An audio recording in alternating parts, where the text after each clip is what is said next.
Okay. All right. Well, we are here with the Fountain of Uke blog, and I'm interviewing Ken Middleton. And Ken hails from the UK. Where specifically, Ken? I come from a little village called Beckley, near a town called Crewe. Crewe's where they make Bentley cars. So it's quite an important place. It's in the Midlands of England. Is there any is a music tradition grows out of that area, instrument-wise, or just kind of none at all? Takes on all kinds of stuff, right? Yeah, I'm the only uke player around, but the world's a small place now, so I've got friends all over the world. You've got a blog or a website that you promote your lessons and your videos and stuff on. Can you tell us a little bit about that? Yeah, I started my website just to show my interest in the ukulele. I had pictures of the ukuleles that I bought, and I put some of my free tabs on. There's about 30 or so free tabs on my website, but then people wanted specific music, so I wrote a bluegrass book, a Celtic book, a hymn tune book. My latest one's going to be a book of easy tunes, that is, tunes that are not too difficult to play but sound impressive, and that'll be coming out before the end of the year. Great, that sounds great. And they're all available on my website if anyone would like to. And tell us the name of the website again. It's kenmiddleton.co.uk. All right, great. Great. And I have a particular interest in fiddle tune music on the ukulele, Scotch, Irish, British Isles, French Canadian, old-time Appalachian Americana. You do all that stuff. I've seen a lot of your videos, and you do a real nice job arranging fiddle tunes for the ukulele. So I have a bunch of questions for you about that specifically. Okay. The first one is, how did you get interested in playing? It's a general question. Just how did you get interested in playing fiddle music on the ukulele?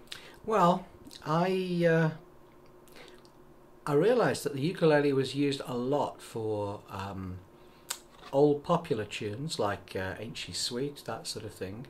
And it was also used for quite a lot of pop music. People they enjoy doing covers of their favorite pop singer.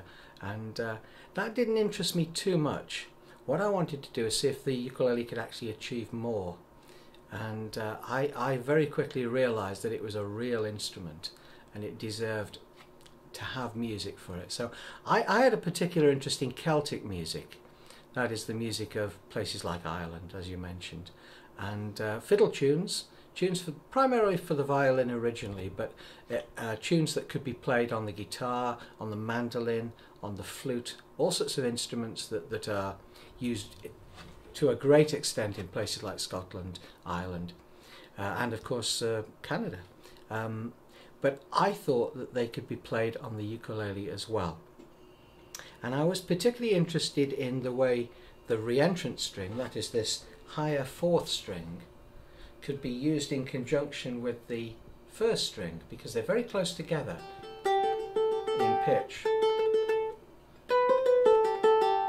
And you can actually split a tune up using just those two strings, and in fact you can use the other strings as well. Sure. And that's called campanella voicing. It's an Italian word. It means little bells. So it actually sounds like the notes are ringing on. Sorry.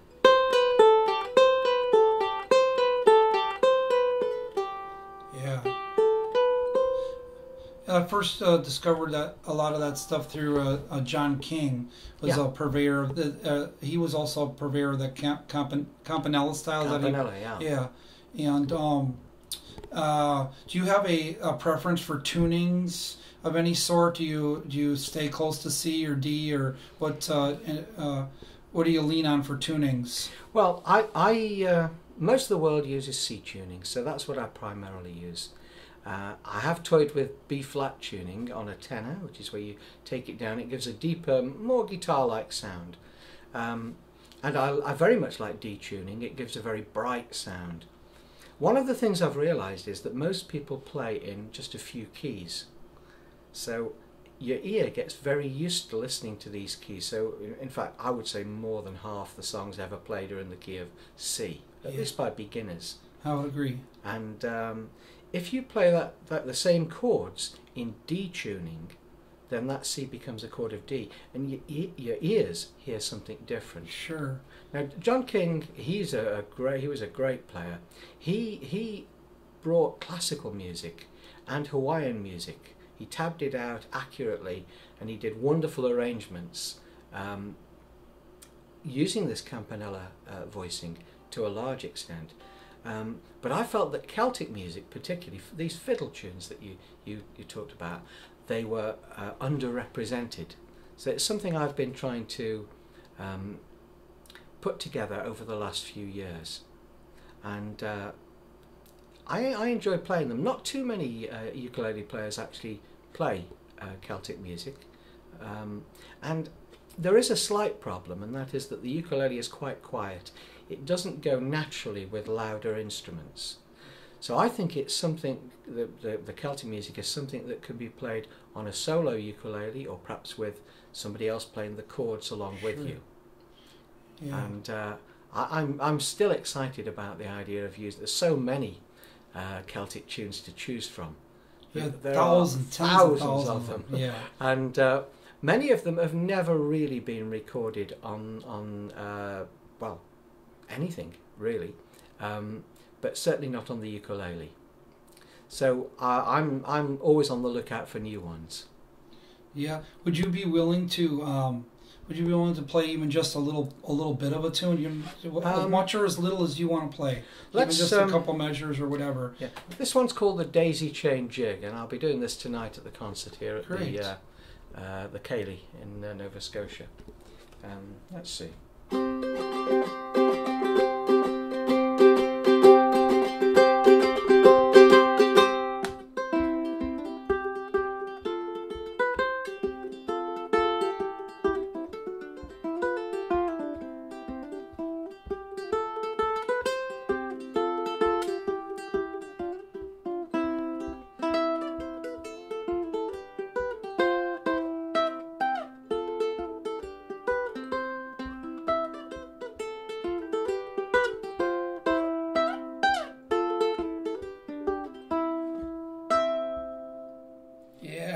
That is a really beautiful melody.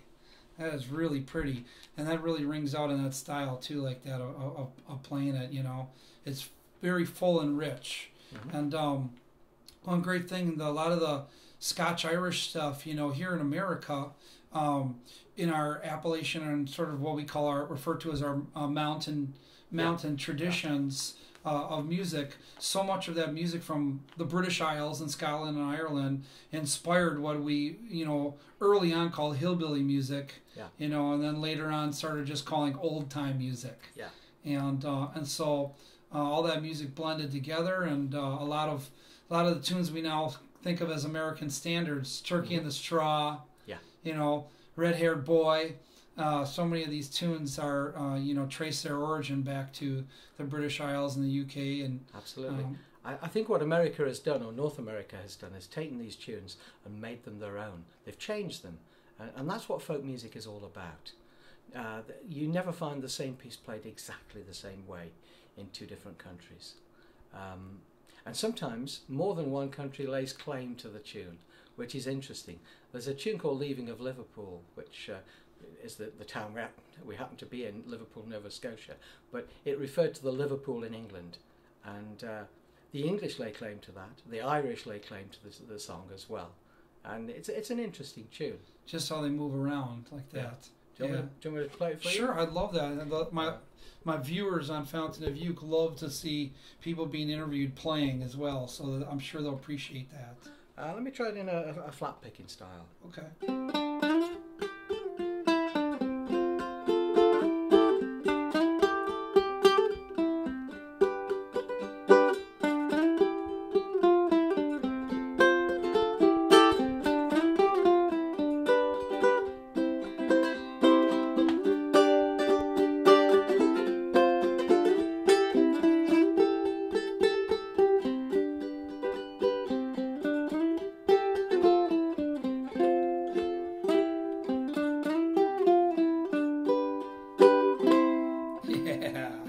That's beautiful.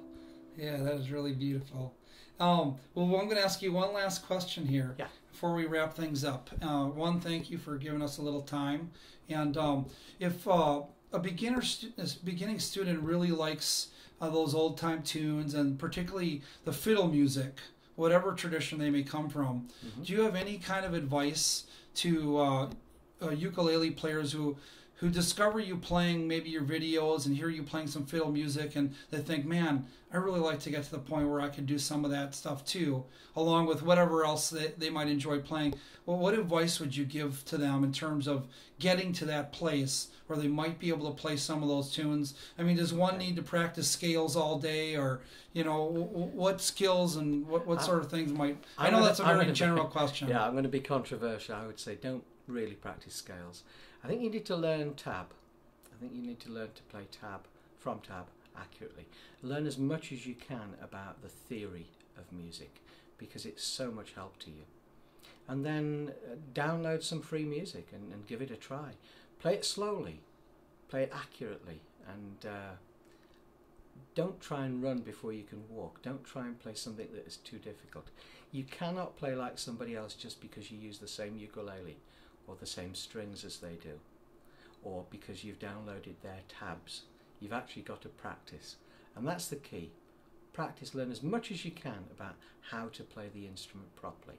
Treat it as a real instrument, not as a toy, or not as something just to do cover songs on. That would be my advice. Great, that's some great advice. Well, from Fountain of Uke, we appreciate you giving us a little bit of your time, and I'm sure my viewers will really enjoy listening to this video. So again, Ken Middleton here with Little Rev. We're in Nova Scotia, Liverpool, Nova Scotia, at the Ukulele Ceilidh, and thanks for listening. Take care.